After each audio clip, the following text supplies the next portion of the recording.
ಮಾನ್ಯ ಸಭಾಧ್ಯಕ್ಷರೇ, ಪ್ರಶ್ನೆ ಸಂಖ್ಯೆ 1429ನೇ ಪ್ರಶ್ನೆಯನ್ನ ನಗರಾಭಿವೃದ್ಧಿ ಸಚಿವರನ್ನ ಕೇಳ ಬಯಸ್ತೀನಿ. ಮಾನ್ಯ ಸಭಾಧ್ಯಕ್ಷರೇ, ಉತ್ತರವನ್ನು ಒದಗಿಸಲಾಗಿದೆ.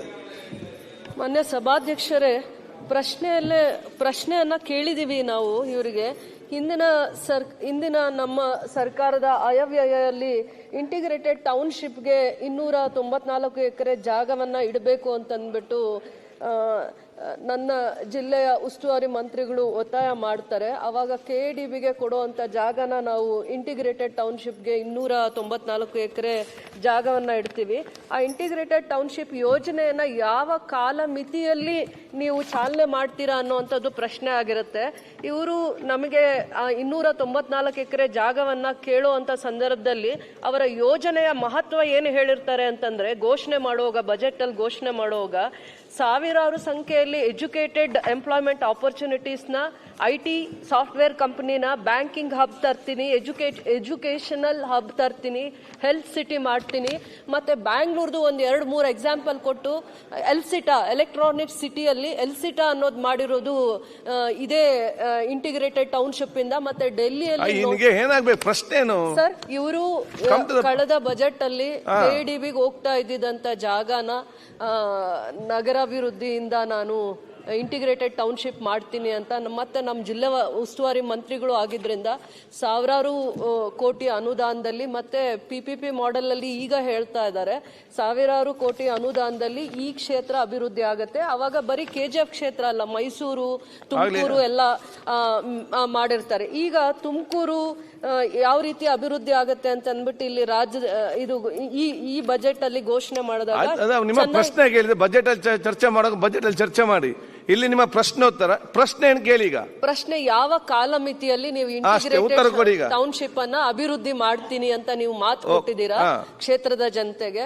ಅವರು ಕೂಡ ಅದನ್ನ ನಿರೀಕ್ಷೆಯಲ್ಲಿದ್ದಾರೆ. ನನ್ನನ್ನು ಪದೇ ಪದೇ ಪ್ರಶ್ನೆ ಮಾಡ್ತಾ ಇದ್ದಾರೆ. ನಾನು ಗೌರವದಿಂದಾನೆ ಯಾವ ಕಾಲಮಿತಿಯಲ್ಲಿ ನೀವು ಈ ಯೋಜನೆಯನ್ನ ಅನುಷ್ಠಾನಕ್ಕೆ ತರ್ತೀರಾ ಅನ್ನುವಂಥದ್ದು ನನ್ನ ಪ್ರಶ್ನೆ. ಮಾನ್ಯ ಸಭಾಧ್ಯಕ್ಷರೇ, 2024-25ನೇ ಸಾಲಿನ ಆಯವ್ಯಯದಲ್ಲಿ ನಾವು ಸುಮಾರು ನಗರಗಳಲ್ಲಿ ಇಂಟಿಗ್ರೇಟೆಡ್ ಟೌನ್ಶಿಪ್ ಮಾಡಬೇಕು ಅಂತೇಳಿ ನಾವು ಪ್ರಾಜೆಕ್ಟನ್ನು ಮಾಡ್ತಾ ಇದ್ದೀವಿ ಸಭಾಧ್ಯಕ್ಷ. ಬೆಂಗಳೂರು, ಕಲಬುರಗಿ, KGF, ತುಮಕೂರು, ಈ ಥರ ಸುಮಾರು 6-7 ಜಾಗಗಳಲ್ಲಿ ನಾವು ಇಂಟಿಗ್ರೇಟೆಡ್ ಟೌನ್ಶಿಪ್ ಮಾಡಬೇಕು ಅಂತೇಳಿ ನಾವು ಯೋಜನೆಯನ್ನು ಮಾನ್ಯ ಮುಖ್ಯಮಂತ್ರಿಗಳ ಅಧ್ಯಕ್ಷತೆಯಲ್ಲಿ ನಾವು ಸೇರಿ ಮಾಡಿದ್ವಿ ಸಭಾಧ್ಯಕ್ಷ. This is the first time from the urban development department ನಮ್ಮ ಇಲಾಖೆಯಿಂದ ಇಂಟಿಗ್ರೇಟೆಡ್ ಟೌನ್ಶಿಪ್ ಮಾಡುವಂತಹ ಈ ಯೋಜನೆಗಳನ್ನು ನಮ್ಮ ಸರ್ಕಾರ ಇದು ಶುರು ಮಾಡಿದ್ದು ಸಭಾಧ್ಯಕ್ಷ. ಮಾನ್ಯ ಮುಖ್ಯಮಂತ್ರಿಗಳು ನಮ್ಮ ಸದಸ್ಯರು ಹೇಳಿರೋ ಪ್ರಕಾರ ಸುಮಾರು 900 ಎಕರೆಯಲ್ಲಿ ಜಾಗ ಇತ್ತು ಸಭಾಧ್ಯಕ್ಷರೇ, BEML ಜಾಗ. ಅದರಲ್ಲಿ ನಾನು ಮತ್ತು ನಮ್ಮ MB ಪಾಟೀಲ್ ಸರ್ ನಾವು ಮಾತಾಡಿ 600 ಎಕರೆ ಅವರು ಇಂಡಸ್ಟ್ರಿಗೆ ಉಪಯೋಗಿಸುವಂಥದ್ದು ಮತ್ತು 300 ಎಕರೆ ನಮಗೆ ನಗರಾಭಿವೃದ್ಧಿ ಇಲಾಖೆ ಕೊಟ್ಬಿಟ್ಟು ಇಂಟಿಗ್ರೇಟೆಡ್ ಟೌನ್ಶಿಪ್ ಮಾಡಬೇಕು ಅಂತ ಹೇಳಿ ನಾವು ಇದನ್ನು ತಗೊಂಡಿದ್ದೀವಿ ಸಭಾಧ್ಯಕ್ಷ. ನಮ್ಮ ರೂಪಕಲಾ ಅವರು ಸಹ ಇದ್ರ ಬಗ್ಗೆ ಬಹಳಷ್ಟು ಆಸಕ್ತಿ ವಹಿಸಿದ್ದಾರೆ ಸಭಾಧ್ಯಕ್ಷೆ. ಈಗಾಗಲೇ ನಾನು ಅವರೆಲ್ಲ 3 ಸರ್ತಿ ಈ ಜಾಗಕ್ಕೆ ಭೇಟಿ ಕೊಟ್ಟಿದ್ವಿ ಸಭಾಧ್ಯಕ್ಷ. ಸುಮಾರು 1,000 ಎಕರೆ ಆಗಿದ್ರಿಂದ ಆ 300 ಎಕರೆ ಜಾಗವನ್ನು ಗಡಿಭಾಗಗಳನ್ನ ಗುರುತಿಸಿ ಆ 300 ಎಕರೆಗೆ ಈಗಾಗಲೇ ಈ ಕಲ್ಲುಗಳನ್ನೆಲ್ಲ ಹಾಕಿದೀವಿ ಸಭಾಧ್ಯಕ್ಷ. ಇದು ನಮ್ಮ ಇಲಾಖೆಗೆ ಸೇರಿರುವಂಥದ್ದು ಅಂತ. ಮತ್ತೆ ಈ PPP ಮಾಡಲಲ್ಲಿ ಈ ಒಂದು ಪ್ರಾಜೆಕ್ಟ್ ಅನ್ನ ನಾವು ತಗೋಬೇಕು ಅಂತ ಮಾಡಿದೀವಿ ಸಭಾಧ್ಯಕ್ಷ. ಮತ್ತೆ integrated township is including all this software ಮತ್ತೆ ಹಾರ್ಡ್ವೇರ್, ಹಾಸ್ಪಿಟ್ಲು, ಸ್ಕೂಲ್ಸು ಇವೆಲ್ಲ ಮಾಡಬೇಕು ಅಂತ ಹೇಳಿ ಈ ಪ್ರಾಜೆಕ್ಟ್ ಅಲ್ಲಿ ಇದೆ ಸಭಾಧ್ಯಕ್ಷ. ಈಗಾಗಲೇ ಈ ಫೀಸಿಬಿಲಿಟಿ ರಿಪೋರ್ಟ್ ಮಾಡಲಿಕ್ಕೆ ನಾವು ಒಂದು ಏಜೆನ್ಸಿಯನ್ನು ಸಹ ನಾವು ಫಿಕ್ಸ್ ಮಾಡಿದ್ದೀವಿ ಸಭಾಧ್ಯಕ್ಷ. ಇದು ಫೈನಾನ್ಷಿಯಲ್ ಮಾಡೆಲ್ಸ್ ಅಂದರೆ ಇದು ಹೊಸ ಯೋಜನೆ ಸಭಾಧ್ಯಕ್ಷ. ಇಂಟಿಗ್ರೇಟೆಡ್ ಟೌನ್ಶಿಪ್ ಅನ್ನೋದು ಅರ್ಬನ್ ಡೆವಲಪ್ಮೆಂಟ್ ಡಿಪಾರ್ಟ್ಮೆಂಟಿಂದ ಹೊಸದಾಗಿ ನಾವು ಶುರು ಮಾಡ್ತಾರೆ ಸಭಾಧ್ಯಕ್ಷ. ಆದ್ದರಿಂದ ಇದನ್ನ PPP ಮಾಡಲ್ ಕೊಡಬೇಕು ಅಂತ ನಾವು ಮಾಡಿದ್ದೀವಿ ಸಭಾಧ್ಯಕ್ಷ. ಸಾವಿರಾರು ಕೋಟಿ ವೆಚ್ಚ ಆಗ್ತದೆ ಸಭಾಧ್ಯಕ್ಷ. ಅಲ್ಲಿರುವಂತಹ ಓದಿರುವಂತಹ ಎಜುಕೇಟೆಡ್ಸ್ಗೆ ಮತ್ತು ಅಲ್ಲಿ ಕೆಲಸ ಮಾಡುವಂತಹ ಜನಗಳಿಗೆ ಒಂದಷ್ಟು ವಸತಿ ಸೌಲಭ್ಯ ಸಹ ಮಾಡಬೇಕು ಸಭಾಧ್ಯಕ್ಷ.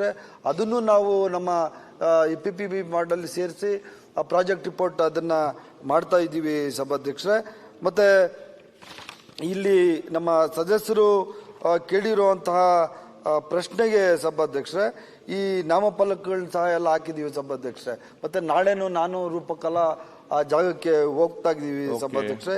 ಇದು ಆದಷ್ಟು ಜಲ್ದಿ ಈ PPP ಮಾಡಲಲ್ಲಿ ಯಾವ ತರ ಮಾಡಿದ್ರೆ ವಯಬಲ್ ಇರ್ತದೆ, ಸರ್ಕಾರಕ್ಕೂ ಸಹ ಇದರಿಂದ ದುಡ್ಡು ಬರಬೇಕಾಗ್ತದೆ, ಜನಗಳಿಗೂ ಸಹ ಅನುಕೂಲ ಆಗ್ಬೇಕಾಗ್ತದೆ ಅನ್ನೋದು ಸರ್ಕಾರದ ಮತ್ತು ಮುಖ್ಯಮಂತ್ರಿಗಳ ಇದು ಆಶಯ ಆಗಿರ್ತದೆ ಸಭಾಧ್ಯಕ್ಷೆ.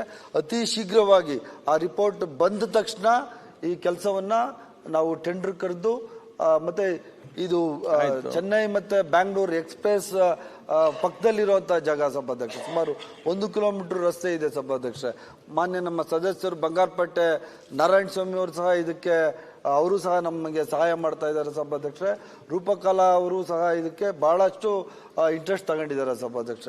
ನಾವೆಲ್ಲ ಸೇರಿ ಈ ರಸ್ತೆಯನ್ನ ಗುರುತಿಸಿ ಆ ಜಾಗಕ್ಕೆ ದೊಡ್ಡ ರಸ್ತೆಯನ್ನ ಮಾಡಿ ಇದನ್ನ ಈ ರಾಜ್ಯದಲ್ಲಿ ಒಂದು ಮಾದರಿ ಇಂಟಿಗ್ರೇಟೆಡ್ ಟೌನ್ಶಿಪ್ ಮಾಡಬೇಕು ಅಂತ ಮಾನ್ಯ ಸಿದ್ದರಾಮಯ್ಯನವರ ಆಶಯ ಆಗಿರ್ತದೆ ಸಭಾಧ್ಯಕ್ಷ. ಇದು ಅತಿ ಶೀಘ್ರವಾಗಿ ಈ ಕಾರ್ಯಕ್ರಮವನ್ನು ನಾವು ಮಾಡ್ತೀವಿ. ಕ್ಲಾರಿಫಿಕೇಶನ್ ಅದ ಕಾಲಮಿತಿಯನ್ನ ಸರಿಯಾದ ರೀತಿ ಹೇಳಲಿಲ್ಲ. ಕಾಲಮಿತಿಯಲ್ಲಿ ಯೋಜನೆಯನ್ನ ಅನುಷ್ಠಾನಕ್ಕೆ ತರ್ತೀವಿ ಅಂತ ಹೇಳಿದ್ರು.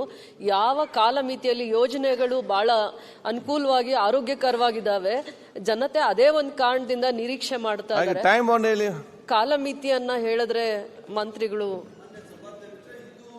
ಕರ್ನಾಟಕ ರಾಜ್ಯದಲ್ಲಿ ಹೊಸ ಯೋಜನೆ ಸಭಾಧ್ಯಕ್ಷ. ಇದು ಎಲ್ಲಿ ಅರ್ಬನ್ ಡೆವಲಪ್ಮೆಂಟ್ ಡಿಪಾರ್ಟ್ಮೆಂಟ್ ಇಂದ ಎಲ್ಲಿ ಮಾಡಿರ್ಲಿಲ್ಲ ಸಭಾಧ್ಯಕ್ಷ. ಸ್ವಲ್ಪ ಸಮಯ ಹಿಡಿತಾ ಇದೆ ಸಭಾಧ್ಯಕ್ಷ. ಈಗಾಗಲೇ ಆ ಪಾಣಿ ಎಲ್ಲ ನಮ್ಮ ಅರ್ಬನ್ ಡೆವಲಪ್ಮೆಂಟ್ ಇಲಾಖೆಗೆ ಬಂದಿದೆ ಸಭಾಧ್ಯಕ್ಷ. ಕಲ್ಲುಗಳು ಹಾಕಿದೀವಿ, ಕಾಂಪೌಂಡ್ ಹಾಕಿದೀವಿ. ಮುಂದಿನ ದಿವಸಗಳಲ್ಲಿ ಅತಿ ಶೀಘ್ರವಾಗಿ ನಮಗೂ ಸಹ ಇದ್ರ ಬಗ್ಗೆ ಬಹಳಷ್ಟು ಆಸಕ್ತಿ ಇದೆ ಸಭಾಧ್ಯಕ್ಷ. ಮ್ಯಾಕ್ಸಿಮಮ್ 1 ವರ್ಷದ ಒಳಗಡೆ ಈ ಕೆಲಸವನ್ನ ನಾವು ಮಾಡಿ ಅಲ್ಲಿ ಕೆಲಸ ಶುರು ಮಾಡುವಂತ ಕೆಲಸ ನಾವು ಮಾಡ್ತೀವಿ ಸಭಾಧ್ಯಕ್ಷ. ಧನ್ಯವಾದಗಳು.